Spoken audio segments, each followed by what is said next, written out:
નામ ગૌરવ છે. હું બીજા ધોરણમાં ભણું છું અને હું આજે એક વાર્તા કહેવાનો છું. કીડી ને કબૂતર.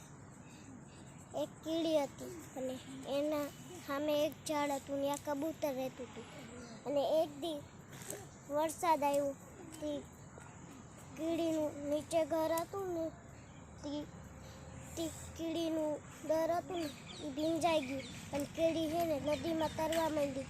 અને પછી કબૂતરે કીધું, કીડી બેન તો તણાય છે, હાલો હું એની મદદ કરું. તો એક પાંદડું લઈને આ નદીની અંદર નાખ્યું અને કીડી બેન એની ચડી ગયા ને એટલે એની જાન બચાવી લીધી. 2-3 દી પછી એક શિકારી આવ્યો.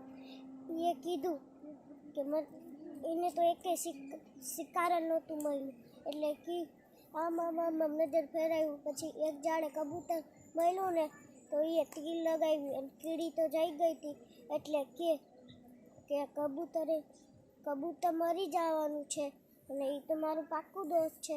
એટલે કીડી ફટાફટ જઈને એ બાણ લગાડ્યું હતું અને પછી કીડી ફટાફટ જઈ એ નાખવાનો જ હતો ને કીડી ફટાફટ જઈ ચટકો ભરી લીધો અને પછી બાળેને આડાહવડું કરીને પછી બાણ આમ આડું નીકળી ગયું અને પછી કબૂતરની જાન બચી ગઈ. નમસ્કાર.